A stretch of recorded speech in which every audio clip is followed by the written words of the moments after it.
জুলাই কি আপনাদের কি প্ল্যান আছে, কোথায় কি করবেন আপনারা? সামনে 21শে জুলাইটা বড় কথা না, বড় কথা হচ্ছে 1993 সালে 21শে জুলাই, যখন প্রদেশ যুব কংগ্রেসের নেতৃত্বে no identity card no vote, তখন যেভাবে বৈজ্ঞানিক রিগিংয়ের মধ্যে দিয়ে তৎকালীন বামপন্থী সরকার ক্ষমতা আসতে, আমরা 1.5% 2% ভোটের জন্য ক্ষমতা আসতে পারিনি। তাই যুব কংগ্রেস যখন রাস্তায় নেমে আন্দোলন করার সিদ্ধান্ত নিয়েছে, no identity card no vote, তখন 70 লক্ষ বেকার, কর্মসংস্থান নেই, বেকাররা দিশেহারাভাবে ঘুরছে।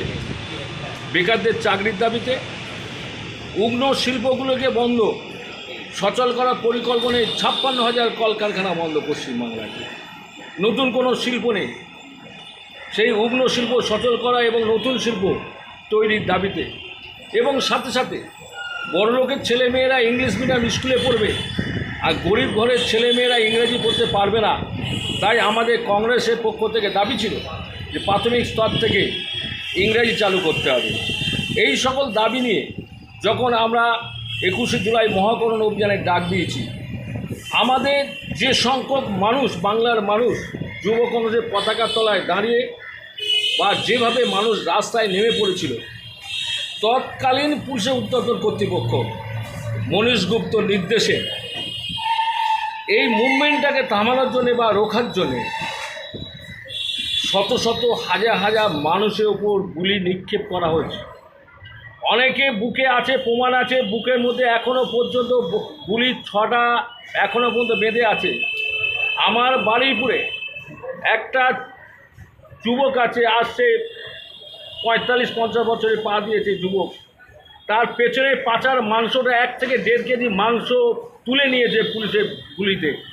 এবং এছাড়া 13টি তাজা প্রাণ আমার ভাই, আমার বন্ধু, আমার সহকর্মী সেদিনে কলকাতা রাজপথে লুটিয়ে তাদের রক্তের উপর দাঁড়িয়ে পুলিশ যে নৃত্য সৃষ্টি করেছিল, তার প্রতিবাদ স্বরূপ আমরা প্রতিটা 21শে জুলাই 93 সালের পর থেকে আমরা প্রদেশ কংগ্রেসের রক্তদান শিবির বা বাংলার বিভিন্ন প্রান্তরে প্রান্তরে রক্তদান শিবির, গরিব মানুষের মধ্যে বস্ত্র বিতরণ, অসুস্থ মানুষের মধ্যে ফল দেয়া, হসপিটালে এই কাজগুলো আমরা করে আসছি।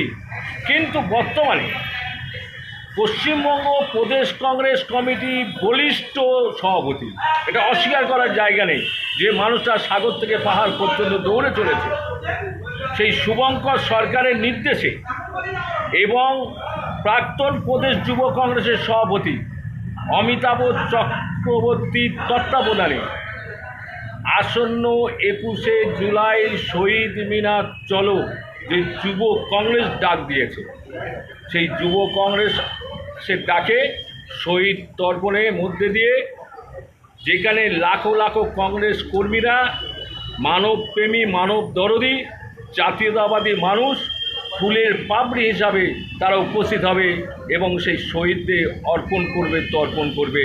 এবং আপনারা মিলিয়ে নেবেন যে 21শে জুলাই যে সংখ্যক মানুষ প্রদেশ কংগ্রেস সভাপতি শুভঙ্কর সরকারের নির্দেশকে মান্যতা দিয়ে সমবেত হবে, যা বিগত 30 বছর ইতিহাসে এই জমায়েত আপনারা দেখেননি। তাই আমি আবারও বলবো আপনাদের মিডিয়া চ্যানেলের মধ্যে দিয়ে, আসুন আমরা হিন্দু, মুসলিম, শিখ, ইসাই ধর্ম বর্ণ ঊর্ধ্বে উঠে সংবিধানের স্বার্থে মানুষের রক্তের বিনিময়ে মানুষের সম্মান জানানো শহীদদের উদ্দেশ্যে, এবং পরবর্তীকালে যারা কংগ্রেস করত তারাও অনেকে শহীদ হয়েছে, সকল শহীদদের উদ্দেশ্যে আমরা শহীদ মিনারে যাব আগামী 21 তারিখে, যা কলকাতা রাজপথ নয় সারা বাংলা স্তব্ধ করে দেবে। দিল্লি থেকে আরম্ভ করে সারা ভারতবর্ষের মানুষ, সারা পৃথিবীও একই বার্তা যাবে যে পশ্চিমবাংলার মাটিতে কংগ্রেস দলটা বর্তমানে এমন একটা সংগঠনের মধ্যে দিয়ে এগিয়ে চলেছে, আগামী দিনে প্রতিটা সম্প্রদায়ের মানুষ হাসি মুখে, কাঁধে কাঁধ, হাতে হাত রেখে তারা দিন যাপন করবে, দিন গুজরান করবে, নতুন বাংলা করে তুলবে। আচ্ছা দাদা, আর একটা প্রশ্ন, 21 জুলাই মমতা ব্যানার্জিকে ইনভাইট করা হয়েছে সভাপতি তরফ দিয়ে, উনার সব ভুল টুল মাফ হয়ে যাবে, এটা নিয়ে আপনারা কীভাবে দেখছেন? মমতা ব্যানার্জি যদি 21শে জুলাই মঞ্চে এসে যদি নিজের ভুল স্বীকার করে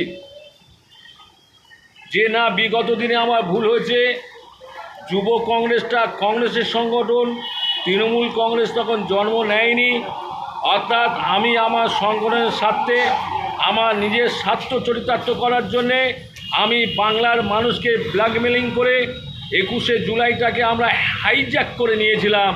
কিন্তু আজকের এই শহীদ মিনারের মঞ্চে শুভঙ্কর সরকারদের নেতৃত্বে যে শহীদ দিবস হচ্ছে, এটা আসল শহীদ দিবস।